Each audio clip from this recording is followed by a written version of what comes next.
Hey everybody, welcome to the Ronline Report. Joining us now from Toronto, Canada, I believe, is one of my favorite bodybuilders from Quebec, Antoine Vaillant. How are you, sir?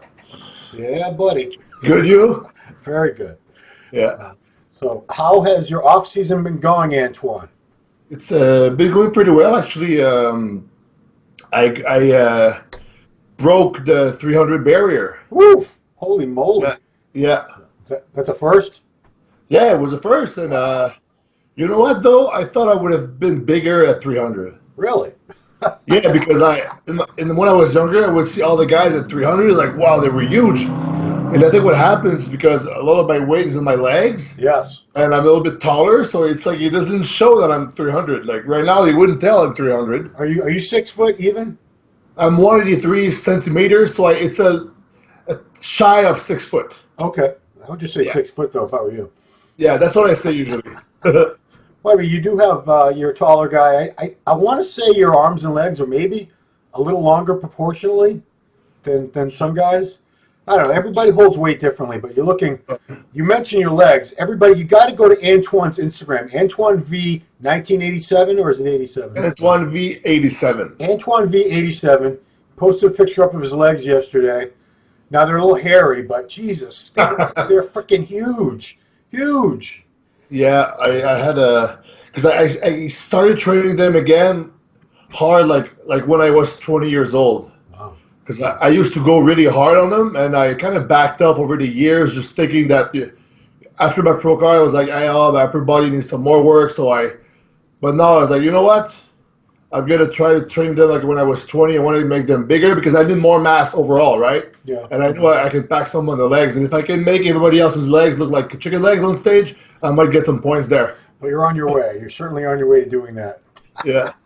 And also for before my last prep, I couldn't when I came out of rehab like 2 years ago, I couldn't squat because my IT band was all messed up.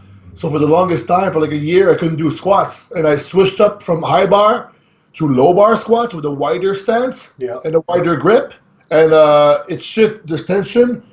So now my glutes work more, and my back's taking more of the weight, and less tension on my IT band on my knees. So actually, I started squatting heavy again. So now I think maybe that's and I don't have any pain in my legs anymore.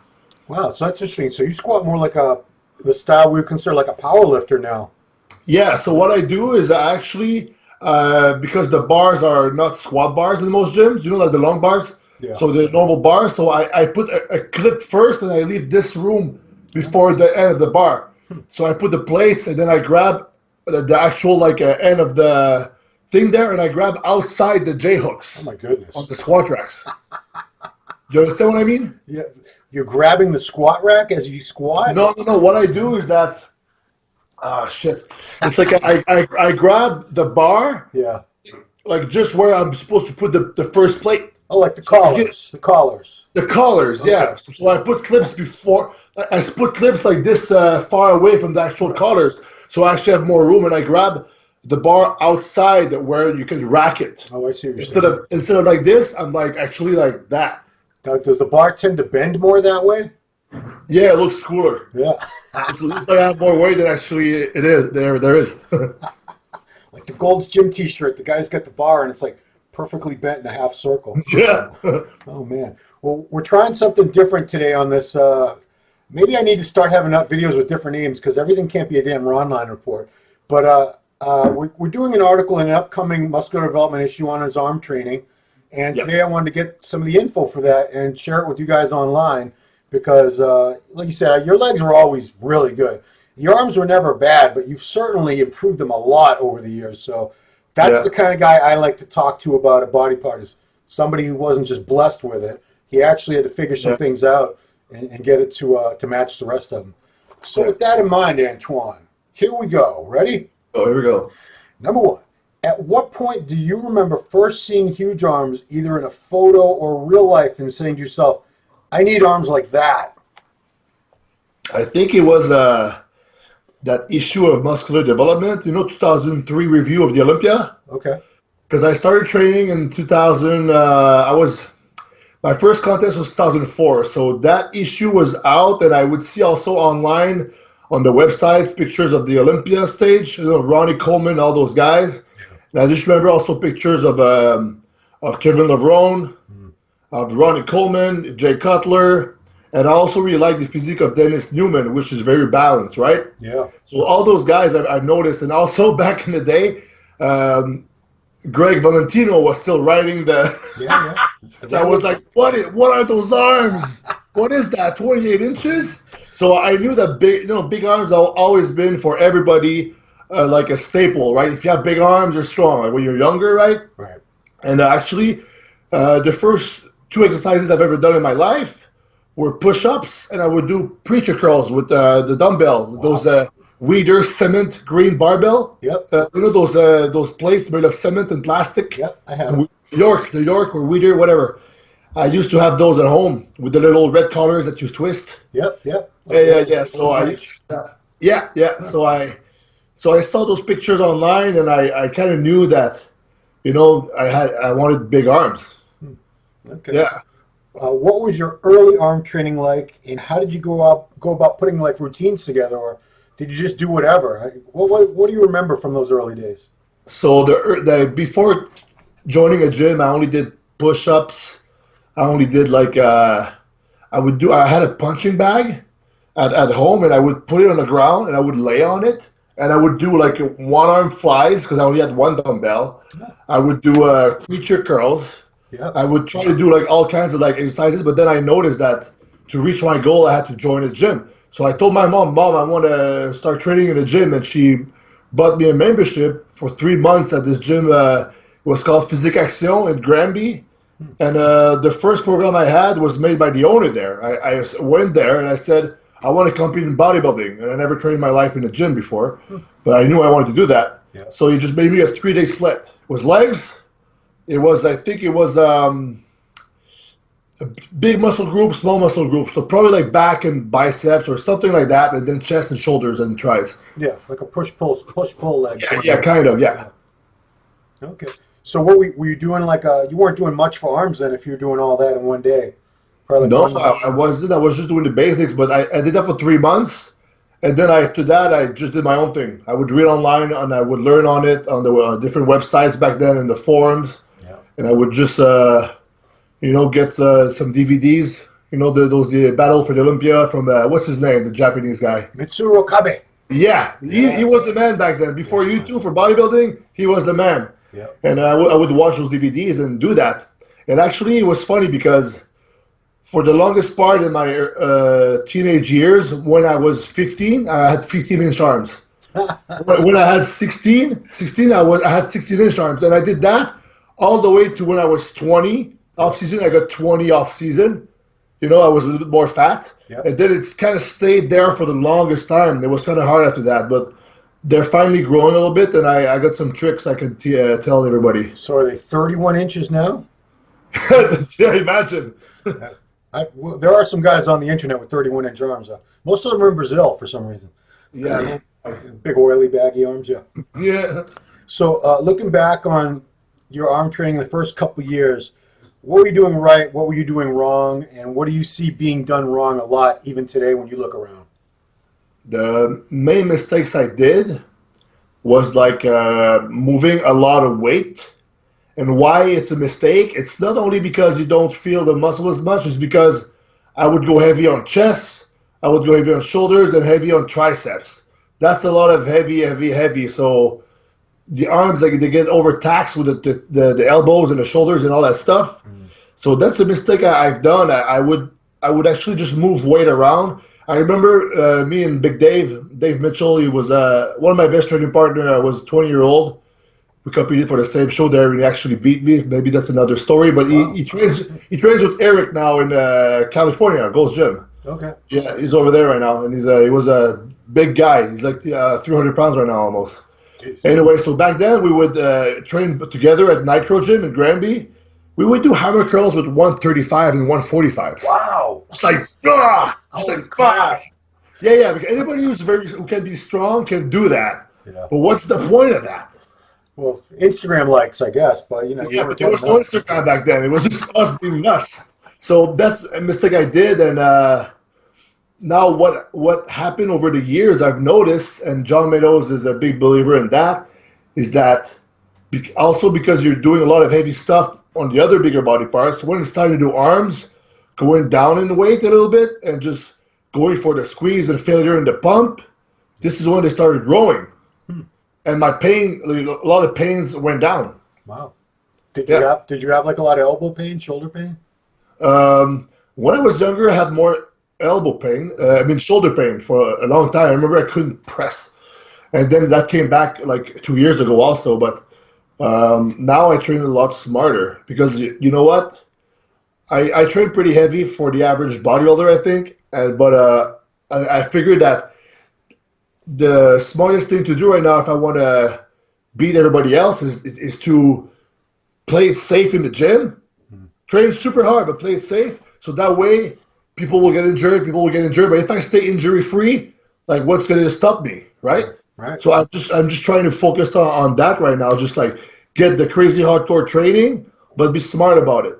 Cool. So yeah. When you see other people, when you see guys at your gym or any gyms training arms, we don't correct people anymore because nobody wants to be corrected. But what do you see? They get mad. What do you see most guys doing wrong that you wish you'd say, dude, don't do that, do this? For the arms? Yeah. I think a lot of time people, they do the movement and they don't think about the contracting and feeling the muscle. So guys, I used to do that. I used to push down. I would just like push it down like that. But I wouldn't think about I have to work my tricep. I would just like this works the tricep. Yeah. But I wasn't actually focusing my mind to my muscle, the mind muscle connection. But now I'm trying, even if it's lightweight or heavyweight, I try to maximize every rep. So every rep I need to focus. I need to have a conscious effort on like I'm gonna stretch it and I'm gonna squeeze it. It's like in my head I try to apply that lately. Every rep matters. Yeah, if I put a conscious effort, 100% effort to make the perfect rep every time, even though it's not going to happen, but if I try every time to do it, a lot of bodybuilders out there who are competing against me, they're not doing that. So if I know I'm giving 100% conscious effort to have like the good rep, a perfect rep where I feed and I stretch and I squeeze, I mean I'm gonna have the good workout, and I know that I did my best. If I just throw weight around and I don't contract and I just go through the motion, I mean, I'm not gonna have the same result as if I contract hard every rep. So if you do bicep, you just like squeeze them hard and you challenge the muscle. That's another trick I could give you. Is that a lot of guys, they're gonna try to go heavy, but I get to a point that if I try to go the heaviest, that's way too much weight. I might injure myself. So what I do now is that, for example, if I would do shoulders, for example, I can probably do 150s, right? Yeah. But if I do 120s or 110s, and I make the reps the hardest possible to try to fail the earliest possible. Yeah. So I could pump him up and do 15. Right. But if I make it the hardest, I might get 8. Yeah. So that's a thing Ben Pakulski told me. When we were doing chest, he said, challenge the muscle. Like, don't try to get the most reps. Try to get the less reps by making it super hard with the strictest form. So I try to apply that to a lot of things too right now. And for arms, this works fantastic. Okay, cool. Would you say your arms were ever a lagging body part?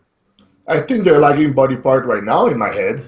Because when they're like that, I've noticed that they don't look poofy like that. Probably because I'm taller. And probably because my tricep here doesn't stick out like Lavroni, right? But when I put them up, when I start flexing, they come to life more. Yeah. And especially because I got good detail on my bicep and the tricep. And a lot of guys, for some reason, it's like they pose or they're like that. It's like the same detail. It doesn't come alive. It's too much oil in them because they got all kinds of oil in there, dude. That's why. Yeah, I heard it's very popular, that stuff, the synthesized. They love that crap, yeah. Yeah. So yeah, I think they don't look super big, but when I start moving them around, they look good. And I keep giving myself a hard time, but my coach Joyce is like, no, you have good arms. It's just that the guys are shorter. They have shorter arms. Yeah. And it's just the way it's made right now. It's like when it's relaxed, it doesn't look like it's a big, like a thick arm. But when I start posing, when I put them up, it looks like a bigger arm than some other guys. Well, I mean, if you had to choose between the two, I would rather be the guy that when he poses, shit happens and people are like, whoa. Yeah. You know? Yeah.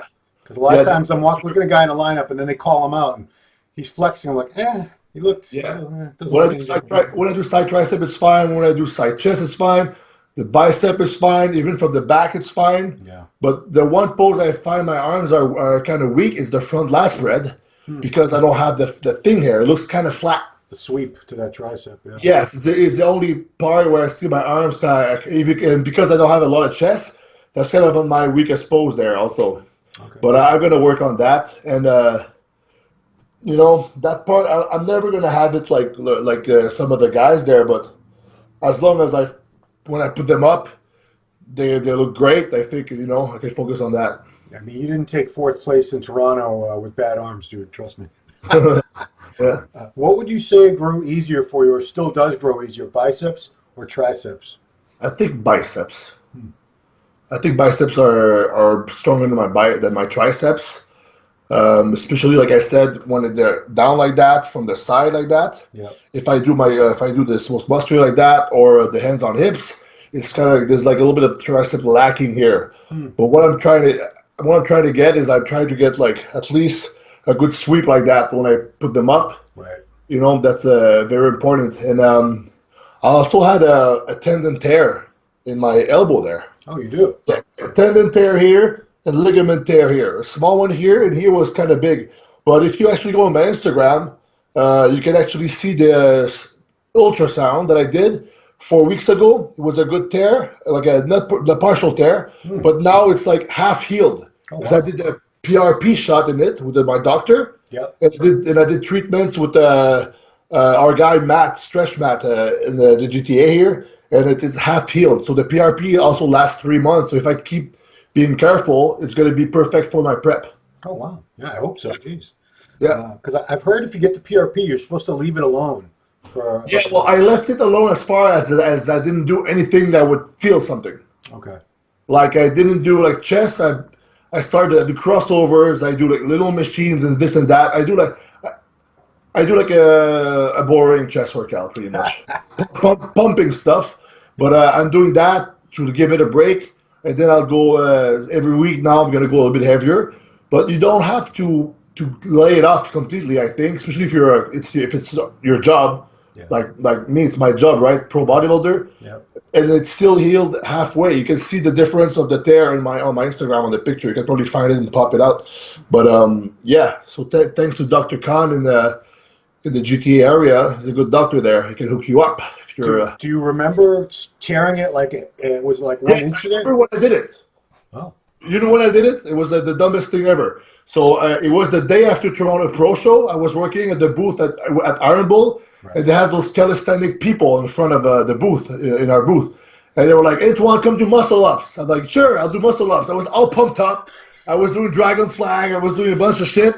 I was doing muscle ups easily. Oh. But then they wanted to do like a 4 at the same time muscle up. But I had the bar that was lower to the ground. My feet hurt the ground. And I tried to jerk my arms. And I felt like, I fucked my elbow up. The next week, I couldn't bench 135 on incline. Yeah. I mean, the day after the show, you're still really dehydrated. And I was so pumped that I got fourth, and I was happy, you know, and I was like good energy. I was light. I felt good. I was like having a good time. Then I was like, oh my god, now I know. It's like I can't do that shit anymore. Dude, you want to leave the CrossFit to the CrossFitters. Yeah, especially after the show. The day after the show, what was I thinking? Your big ass is not meant for muscle ups at this point anymore. 300 pounds. Yeah. What did your arms measure when you started training, if you remember? What did they measure at their biggest? Keep in mind, we do not have the metric system here in the USA. So I'll do inches. I had 14 inches at 14-year-old. Yeah. Okay. Yeah. So that's like I said, I gained an inch every year until 20, and then after that, I can like pushed 21. And I didn't go really over 21, maybe a little bit tad over 21. But I got way leaner. It's like more dense muscle. It's like real muscle. Well, if you're 300 pounds now, I bet they're probably close. They got to be about 22 by now. I didn't measure them in a while. I'm actually doing arms tomorrow. And I told Dorian, I wonder how big my arms are now because he said I'm bigger overall, right? So I'm going to measure them. I'm going to get a sick pump, a bicep, tricep, superset workout. Okay. I'm going to measure them afterwards and see how much I got. Yeah. Okay. Make sure you have like a bucket of cookies before the workout, a gallon of water, whatever it takes. What's the Redcon product for a pump? What's that? Big Noise is good. Big Noise. Okay. Yeah, Big Noise. Double shot of Big Noise, and you should get maybe 23 inches. Who knows? Yeah. What's the major ways you would say your arm training has changed over the years? Yeah. So what I did, especially with when John Meadows started training me for for my pro card, and after that is that I went down in weight, higher reps, and just more isolation.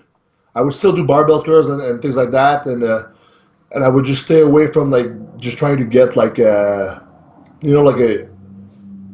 PRs and barbell curls, like all that shit. That you do that when you're young, but then when you're, when you've curled like over like 240 pounds, it's like, what's the point now? It's like, you just swing the bar up. It's like that's not good. So now what I do is I would still go heavy, but with the good form, right? It's like I make sure that there's no way I'm gonna hurt myself doing this. Yeah. If I know there's no way I'm getting hurt, I'm gonna hurt myself. I'm gonna go heavier, but I stay with the moderate weight. I just pump it out, but I reach failure. I mean, the workouts are hard, but the thing with arms, because it's such a small muscle, you can push it past failure like a maniac, and it's just until you can't move and you're not exhausted, right? Yeah.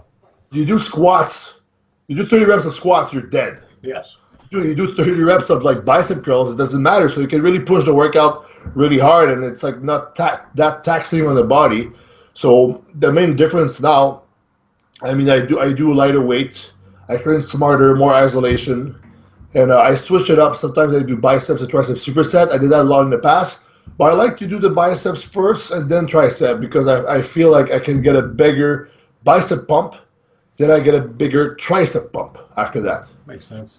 Yeah, because if you do them at the same time, you get a bigger pump overall. But I don't think you can get as much work on the bicep and tricep independently like that. So I like to switch it up. And then when you do tricep afterwards, you get more warmed up if you have bad elbows, because you bent your arm like 100 times before doing biceps. So now you're a little bit more warmed up. So yeah, main difference is that I went lighter weight, moderate weight. I don't try to do like crazy Instagram likes lifts there with like crazy barbell curl, or no more hammer curls with over 100 pounds. That's how Callum Von Moger tore his freaking bicep. Yeah, you know what's messed up is that the week before, me and Callum did the same movement, and we was fine. Yeah, you got lucky, dude.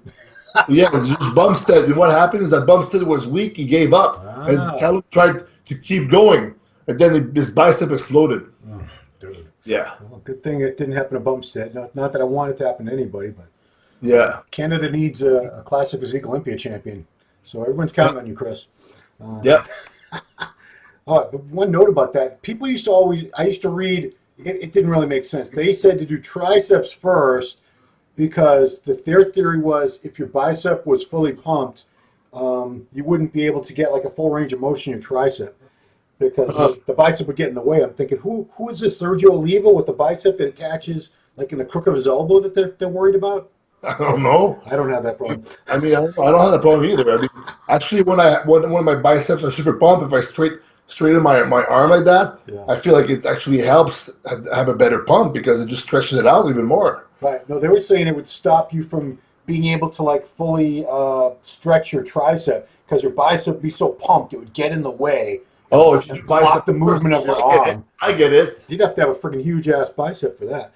Oh, okay. I get what you mean now. Yeah, you didn't get it because it's stupid. It doesn't make sense. But no. So here's another one. If someone's training, they train arms once a week and they're not happy, their arms aren't anywhere near where they want them to be, would you suggest to them twice a week, or would you look into something else before you suggested doing them twice a week? What I would do, and I've done that a bunch of times in my life, is that if you do your biceps tricep workout at the end of the week, and you have enough rest days before that, and you do chest, for example, or you could do chest, and because you've already used your tricep a little bit, You could actually do 1 or 2 exercises of isolation, just pump it out, almost failure, but nothing too exhausting. Just it's already worked out, so you do a little bit more, and then it's not gonna mess up your whole recovery for your arms. And then when it's time to do back, you can do 1 or 2 exercise. You could do machine preacher, FST7, the Haney Rambots technique. You do 7 sets of 12, boom, boom, boom. Then it's just like you have a little pump there. You get your workout nutrition in, and then it goes, where the blood is. So that's one way you could do an extra workout for arms.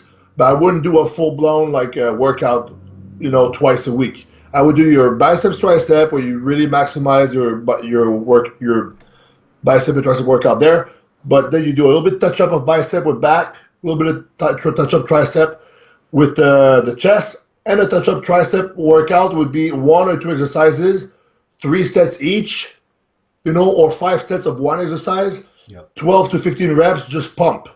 Okay. Yeah, that would be a touch-up in my head. So you kind of answered this next one, but do you believe most people should have an arm day where that's all you train is arms? I think so. But then again, if you've done that for a while, what happens, like John Meadows, what happened, he had tendonitis, so he stopped doing arms, stopped doing biceps for a long time. Wow. He rarely does them, I heard still. And what happened is that just from the heavy training, they grew, just from the heavy back training. He said his theory is that because he backed off, he had more recovery time for the biceps to grow, so his arm actually grew. And I believe that you could apply that if you've been doing the same thing forever.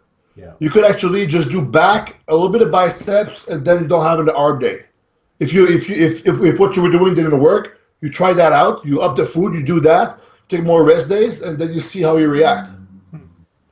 Because I think you were one question. You're always one question ahead of me somehow, Antoine. You're good. You must have the psychic powers. But this is actually asking you, how much of your arm size do you think came from direct arm training versus all the heavy rows and deadlifts and bench presses and shoulder presses, all the heavy chest and back work that you've done over the years? You know what? I think my arms are where they're at because of all the heavy training with the chest and the back for sure. If I would just go to the gym and train light and do crossovers and just do a big arm workout, I wouldn't have those arms. That's for sure. I believe that.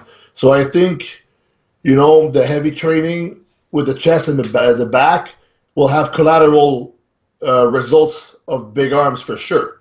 Because if you look, for example, at some powerlifters and stuff, they have big arms sometimes, and they don't do biceps. They never do them. Right. So, that's what I heard, but I've never seen a powerlifter do a bicep curl in my life.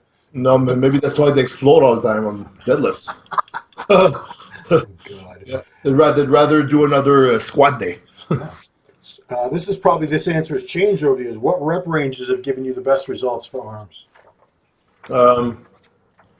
I think for arms in isolation, 10 to 15. But I find that if you do 10 reps, you can actually pump out 5 more.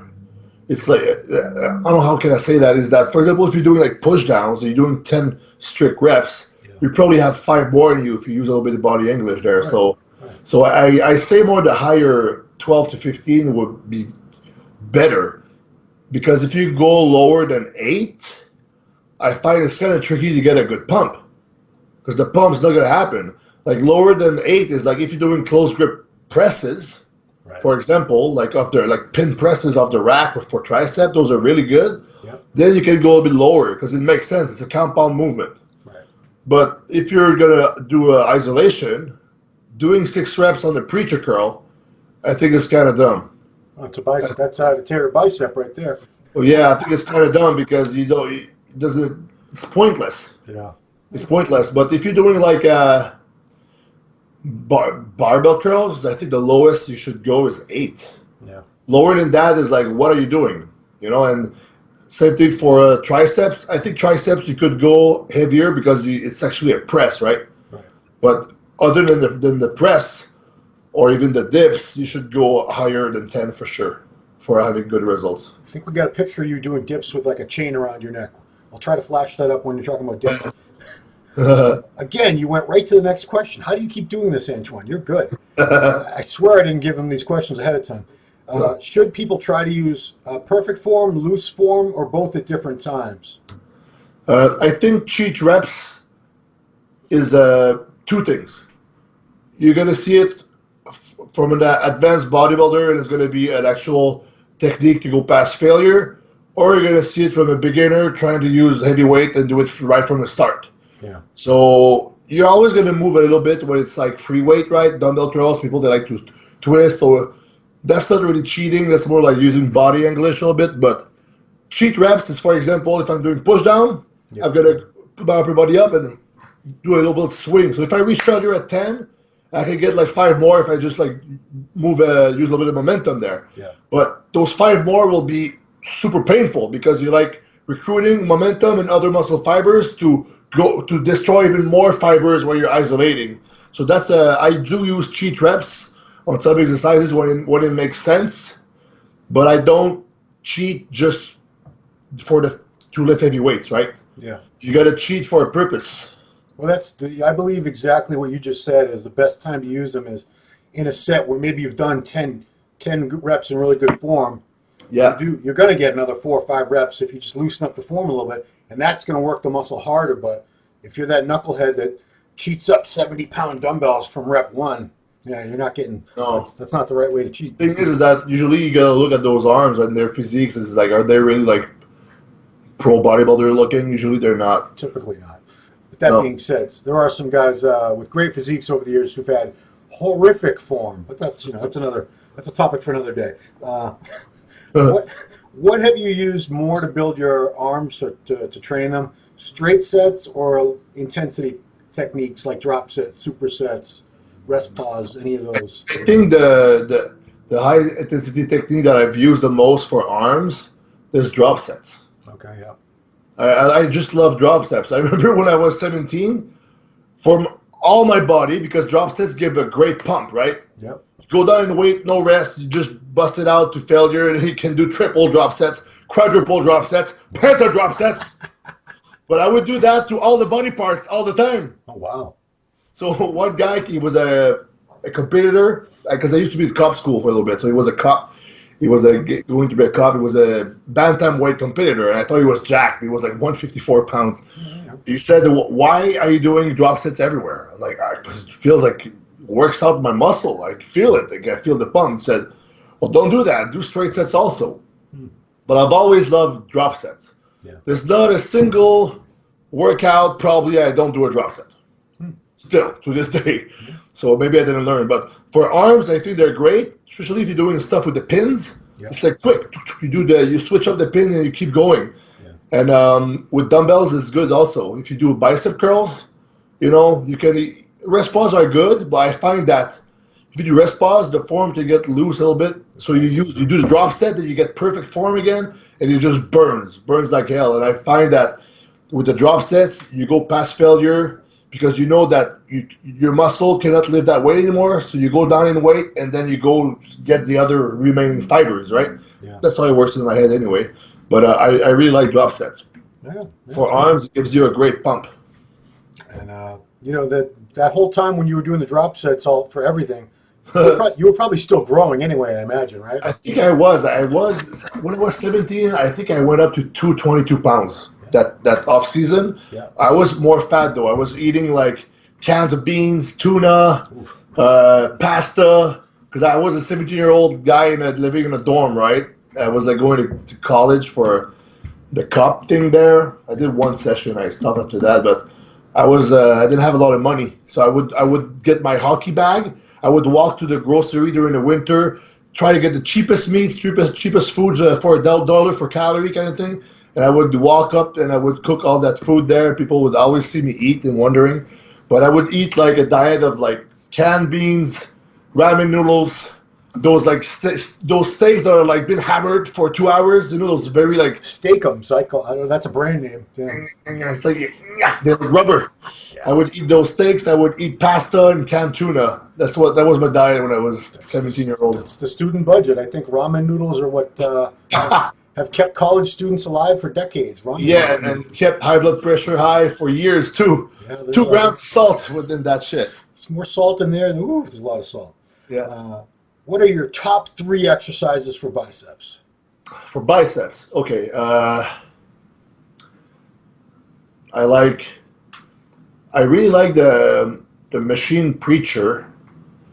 Okay, because of the stack, right? It's easy to like switch it up, and if you find a good one. Right. If you can't find a good one, normal preachers with the easy bar, those are great. So one of those 2 for like the preacher, but something preacher. Okay. I also like the concentrate curl. Yeah. It's the first movement I've ever done, and I really like it because it's another kind of isolation. And then if you want to switch it up, you gotta do like some hammer curls. Okay. Hammer curls, and I like the ones on the side, but also like the ones like this. But what I like to do is sometimes I would just do my curls like that, my normal ones, or double, or I lay against something like that and do isolation. But then I do that to go past failure, hammer curls, because they're easier than normal curls, and I go like past failure like that. Yeah.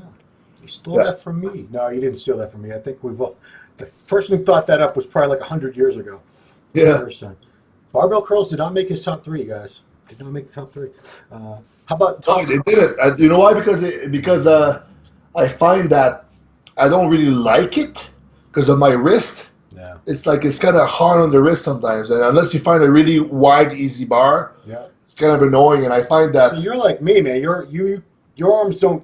Your wrists don't turn over all the way. People give me change and it just slides down, and it's exactly the same thing. Like a straight bar curl kills you. Yeah, I bet you can't do that reverse grip barbell row either. No, not really. I can do it, but I grab the bar like that. Yeah, well, yeah. So I'm not like this. Right. Okay. Yeah. You learn something new every day. Yeah. Triceps, top 3 exercises for you. Okay. Lately or in general? Because of my elbow, I can tell that the top 3 I can do lately. Let's say if your elbow was not an issue. Oh, okay. I like close grip bench with the bench blocks or the board press. Okay. Probably this high from the chest. You let it rest, and then boom, you do a lot of weight. It's nice. And I like the push downs, either rope or the straight bar. And I get a really good squeeze with those. And also, when my elbow didn't hurt, I really like some kind of overhead movement with a dumbbell. And I like the 2-arm. I really like the 2-arm like that. But lately, the ones I've been doing is push down, a lot of push downs to get it pumped up and warmed up. After that, I do the machine dip because for some reason, I get a great squeeze on that machine dip. And if I use between a plate and a half and 2 plates and a half, I get that crazy squeeze. Then if I go over 3 plates, I kind of lose it. So it's kind of weird. Yeah. So I try to stay at this perfect amount of weight, which is heavy enough so it's hard, but light enough to get that crazy squeeze. So I do that machine dip, and I face away from the bench. Do you hold your hands like this and push with the heel of your hand, or no? Yeah, I switch it up, and then I find the right angle for where I just feel it the most. Okay. And I also like another movement lately. It's you go on the chin-up bar, assisted chin-up, and you take the pad and you press it down. Have you seen that before? Oh, yeah. Well, so you go over the pad and then you press it down, so it's like some kind of like press down. Right, so, it is. You just got to be careful and sanitize your hands after, because people have been stepping all over that. But yeah, I know exactly. I like that movement too. Yeah, you don't want some knee germs on your arms, your hands.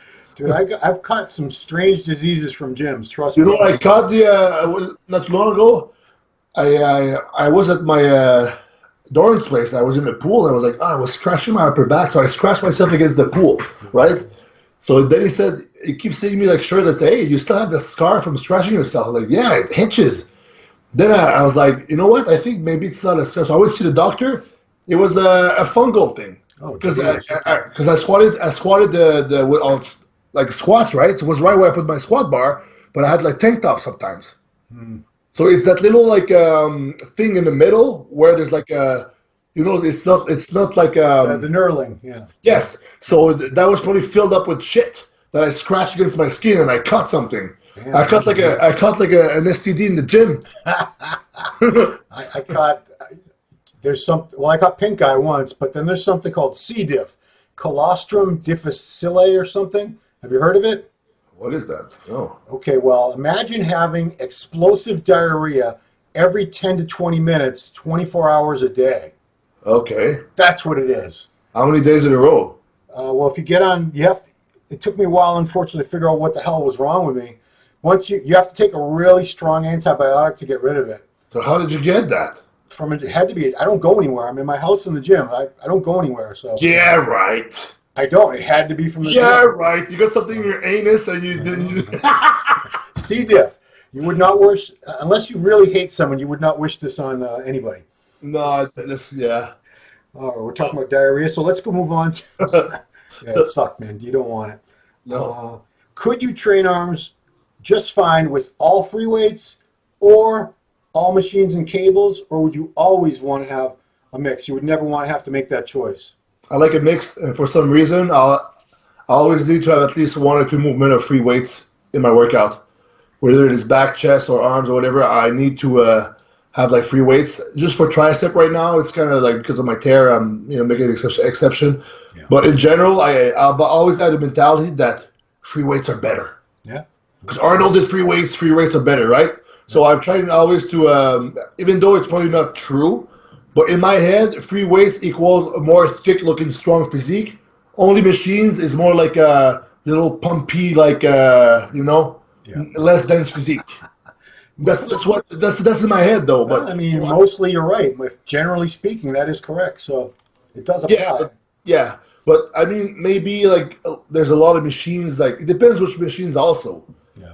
Like Dorian and his brother Noah, and I'll be part of it also. They're opening up a gym in Burlington near Toronto. Yeah. It's going to be the mecca of bodybuilding of Canada. Wow. It's going to be the sickest gym ever. It's going to be called Pure Muscle and Fitness. Pure Muscle and Fitness. Yeah, because they had Pure Nutrition in the past in the supplement stores. So now it's going to be Pure Muscle and Fitness. Huh. It's going to be all Atlantis machines, the cream of the crop. And it's going to be the best things, dumbbells up to like 200. The best machines because with Dorian and Noah, they like quality. So it's going to be the best shit ever. So if you have a gym with crazy machines like that, like the gym Atlantis in Laval, like, yeah, maybe I would do like all machines, but sometimes the machines, sucks. Mm-hmm. Like if you go to LA Fitness and they have the Matrix machines, yes. It's garbage machines. Crap. Garbage machines. If you go to the Good Life in Canada, the new Life Fitness stuff, a lot of it is like, and they have the hoist machines where you do a curl and you move at the same time. Yes, they're called. The whole line is called Rocket. ROC-IT. It's like you're on a ride. Yeah, but in Canada it's called hoist. Yeah, hoist. We have that, but they have regular machines that aren't stupid. Oh, like okay. That. Anyway, so those machines, I understand why people would not do machines, but if you have Atlantis machines or one of the old school ones, like remember the Nebula leg press? Yeah, that's the one that holds like 3 billion pounds. Yes. So those are great. So yeah, so they're opening up a gym in a new gym. So maybe we can talk more about it later and stuff. But Pure Muscle and Fitness, Burlington, Ontario. Yes, sir. It's going to be. What's the ETA? When's this thing going to open? Well, we're going to be able to get stuff in there February, I think, but April should be the big launching date. Okay. Everybody's going to know about it. I'll make sure that people know. You're going to be like deep into prep. You're going to be a miserable bastard. Yeah, probably. Yeah, you will be. Okay, for barbell curls, I suspect the answer. Do you always use a straight bar or always use an easy bar, or do you mix it up? Sounds like you really can't use a straight bar very well. Like myself. I would do it the odd workout if I feel good, but I can't. Sometimes you feel like a deep pain in here when it's like too twisty. If I feel that, I'm not gonna do it. But for some reason I'm flexible that day, I'm gonna do it. But I'd rather use the easy bar than the straight bar. As if I had to choose one for my whole life for curls, I would do the easy bar. Right. Good choice. Yeah. How much do you enjoy training arms compared to some other body parts? Like, where does it fall in? This is my favorite body part to train. This body part, I'm not that into training.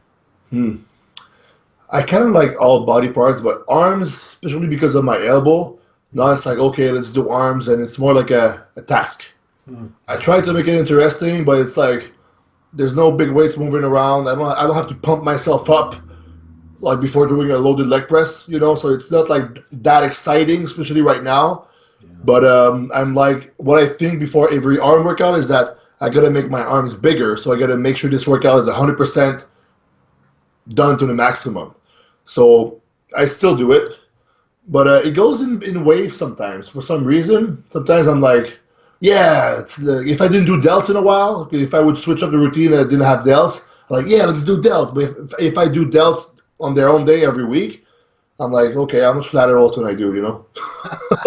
So it depends, but arms fit more like in the delt category, is that when you have a crazy pump, it's like, oh, you feel good. But when you're starting out and you're like, you know, you see what's on the menu there, it's like, okay, you know, there's not a lot of heavy pressing and stuff like that, so it's not that exciting.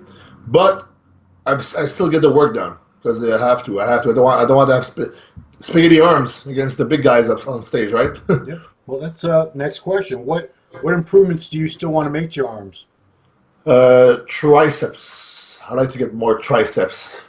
I find my biceps are growing, but it's weird because I find my arm when I was younger, it was a certain shape, a good peak, you know, peak not too bad, tricep, the horseshoe showing, certain look, and I find that it just got bigger and looked the same. Yeah. I didn't gain much more tricep, you know, like, you know, you try to get a weaker part. Yeah. I find my arms, they just look the same, like.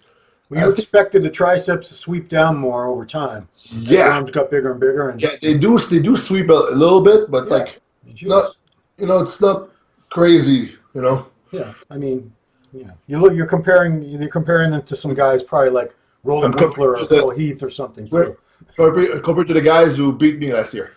Well, I guess I don't know if they all had better arms, but last question: what's your current arm training routine? So, can you run me through the last time you trained arms, what you did for them? Yes, I can. Last time I did arms was last Saturday. Oh, it's been a while. Okay. Yeah, it's arms tomorrow. That's why.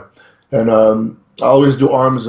My split right now, if you want to write it down, it's like Monday back and calves, yeah. Tuesday chest and abs. Yeah. Wednesday off, hot yoga.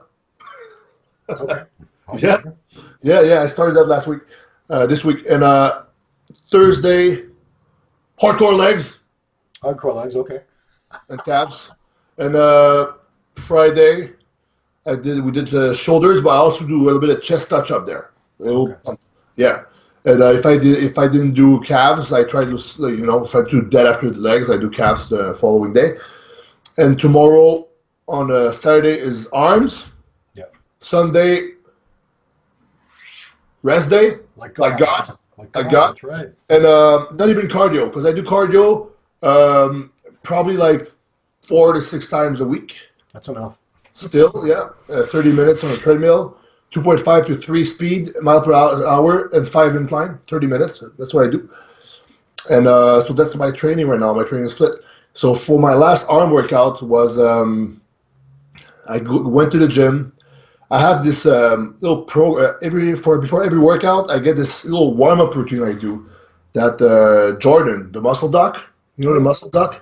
He gave me a bunch of stuff to do before, and me and the guys have been doing this, and it's been helping for real life. I feel like the workouts have been better, so I just kept doing it. So for arms, there's a few exercises I get to warm up with.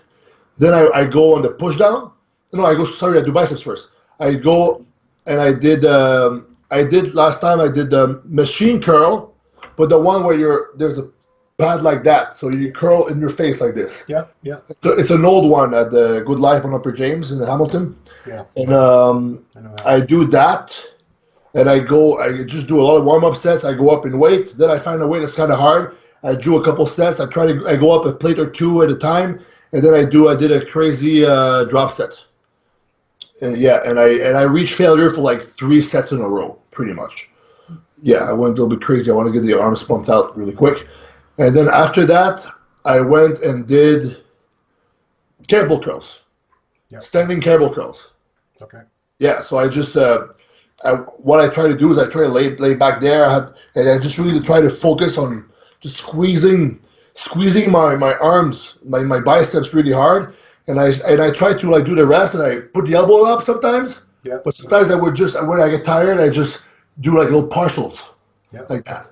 So I would do probably like I did over 4 sets, because I always get a feeling set. Where I just try, just even if it's super light and it doesn't do anything to the muscle, just to get, okay, this feels like that right now. Right. So then I go up in weight, and I did a drop set also with this one, a crazy drop set and partials, just like failure crazy. And then after that, I was like, what can I do that's kind of new? And the preacher bench is kind of inclined. Yeah. So I was like, oh, maybe I'll stand up. So because I wanted to do like curls against the wall. I'm like, you know what? I don't want to do barbells like that, and dumbbells kind of weird.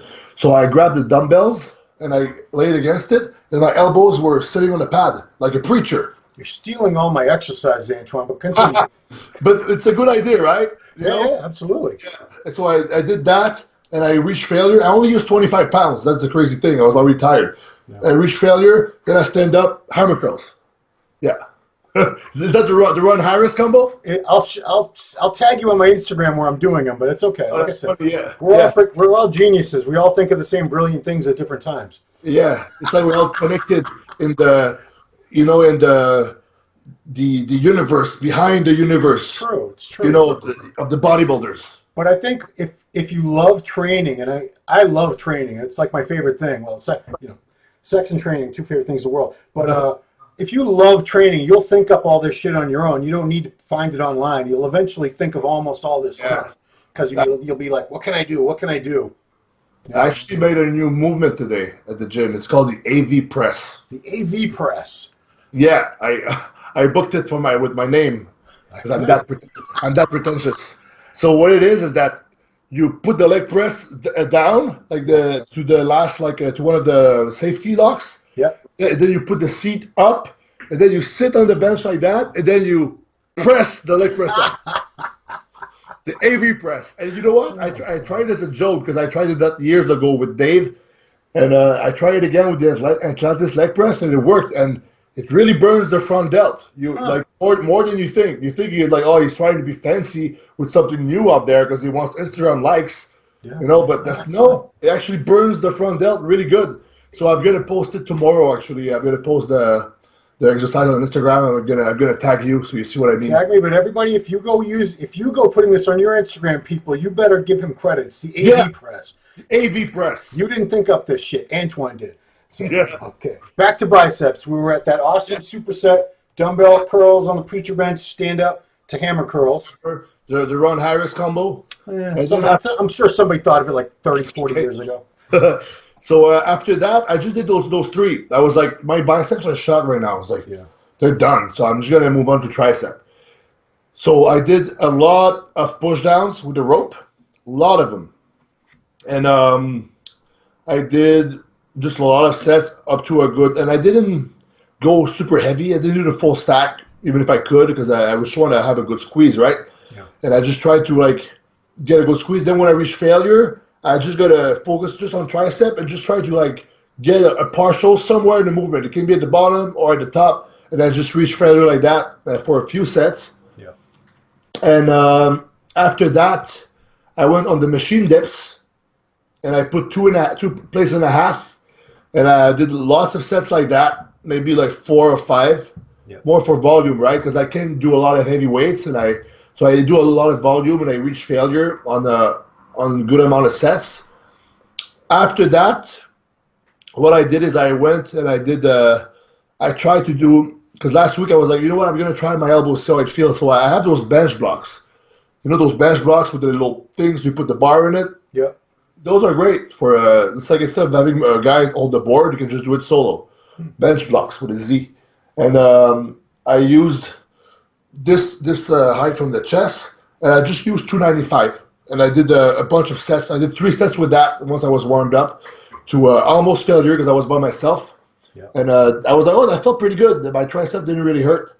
And after that, I did those press downs with the assisted dip machine. Yeah. I just press it down. I did like maybe 4 sets. Then after that, I went in front of the mirror and I hit a couple poses. Yeah. And then that was it. So it was mostly compound movements for your triceps. Yeah, because if I do this thing here, I was like, yeah, it's gonna hurt a little bit. So I do like kind of like presses that are kind of light that won't bother my elbow. Yeah. Yeah. Okay. Well, I'll tell people when this article comes out in the February MD, I found an article I wrote about Antoine for Muscle Mag over 10 years ago. Yeah. You can compare what he was doing for arms then, when he was baby Antoine, to what he's doing now. Oh, you still have the arm workout, right? Yeah. It had your full workout in that article. It was like a full profile and every body part workout. It was probably crazier back then. I would have guessed. I think it was. I think everything looked ridiculous because you're 20 years old. Yeah. You were bulletproof back then. Yeah. All right, so let's get all your plugs in there. We definitely want everyone to go to Antoine V87 on Instagram. Yeah. Do you want to plug a website or coaching services? We have also Team HD on the Instagram. And we have also the website, teamhdtraining.com. HD. Yeah, HD. But go on Instagram. It's team.h.d. Team HD. And you see, you can send a message there because we have a team of trainers. It's me, Justin Yu, a very high-level national competitor in Canada. He's actually probably in the pictures for the article. I saw him. He was shooting with me and Jason. Okay. We have Quentin. He's like up-and-coming bodybuilder. He's like 23. He's 281 pounds. He's like a mixture of Tony Freeman and Cedric McMillan kind of thing. Black guy. Oh yeah, you should look him up. You maybe should put up a picture on the screen there. He looks really good. And we have Dorian, of course. And I hope I'm not forgetting anybody. Dorian Haywood, just so people don't think you're talking about Dorian Yates. Dorian Hamilton. Oh, Hamilton. Damn it, I screwed it up. Okay, Haywood's the American pro. Maybe. Yeah, he is. Yeah, Dorian Hamilton. It's Canadian. From now on, when we say Dorian, it's Dorian Hamilton. Dorian Hamilton. Yeah. Didn't realize it was such a common name, but I guess it's not as rare as I thought it was. Yeah, maybe not. And I have to throw in a plug for MD Global Muscle Radio. Are you aware that we do this now? Well, now I am. Okay, it's a podcast and it's a video. Giles from the UK, he puts it together over there. Oh, yeah. Okay, I didn't know that. Yeah, okay. Episode 1 is up now. By the time this comes out, episode 2 will be up. Episode 1 is 3 hours long with Phil Heath talking for over 2 hours. Episode 2 that's going to be Monday morning is Flex Lewis. And so people, I got to let them know they can find that on SoundCloud if they want to download the podcast, or it's on the Muscular Development YouTube page, MD Global Muscle Radio. That's our new thing. So I want to make sure people check it out. Yeah, check that shit out, guys. Any sponsors you want to thank at the end of this? Yeah. I'm gonna thanks my sponsors, Redcon One, Aaron Sigerman is the man, and great support, and I can't wait to dive down and show them what I can do on stage, and also thanks to Right Aware shoes, the clothing, and Honorable Strength, the belts and all that stuff. I've actually been doing giveaways for Christmas on my Instagram. I've been going crazy. Yeah, so you should check out my Instagram stories. And I also have Boss Meals hooking me up with the meals, but he said to not promote it because he's overloaded with with things. But thanks to Todd. Shout out to Todd helping me out with the meals. Yeah. And and just shout out to my coach, Dorian Hamilton. And he's looking very good lately. And every time I see him, post and stuff, I'm like, he should get his pro card. So maybe next year. I mean, how close? He's come close a few times now, right? Yes, yeah. It's just a matter of being like nailing the condition.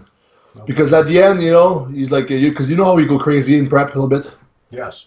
So it's like he should just turn it off and just and get shredded. Does he do his own prep? What's funny? He tried all the trainers out there, all the big names. He tried them. And he found out that he gets the best result when he trained himself, kind of thing. And then at the end, what would happen sometimes is that he would go crazy a little bit and do a little bit of something else, because but You just need to stay focused, and he's really good at dieting other guys. Yeah. But when it's yourself, it's another thing. I could never do it myself. You could up until the last few weeks. That's when it gets. Yeah. So I think the cool thing with Doran, that what would happen is that if he does a show next year, we could all like coach him. All our friends. Yeah. It's like myself, like Justin Huey, his brother Noah. We could just all help him and just like make sure he stays like intelligent at the end. At the end, you're looking in the mirror and you're seeing. No, it's like you're nuts. You're basically hallucinating. You're seeing things that aren't there. Yeah. And what else can I mention? Yeah. So with the gym there that they're opening up in Burlington, that's going to be great. Pure Muscle and Fitness. Pure Muscle and Fitness. Yeah, we're going to have actually a limited amount of memberships. Okay. So it's going to be a fob system. It's going to be great. The best trim of the crop machines there. And we're going to do pre-sales for memberships pretty soon. Okay. So, on my Instagram, I'm going to announce that when it happens. But for everybody around the GTA area, this is going to be the place to be. Greater Toronto is what he means, I think. Yeah. All right. Well, that's awesome. I'm by the time I'm out in Toronto again, that place should be up and running and doing great. Yeah. Cool. Well, Antoine, thank you so much. One last plug, Antoine V87 on Instagram. Yeah. He's one of the funniest guys out there. His captions are always worth reading. So, and the pictures are cool too. So you get everything. Yeah, and shout out to my mom. Okay. Do you want to say her name or just say mom? Mom. I know. Mom. Okay. Good enough. There we go. All right. Awesome. Thanks everybody for watching. Please keep watching the videos. Subscribe to the channel and stay in touch with Antoine on his socials. Thanks for watching the Ronline Report. We'll talk to you later.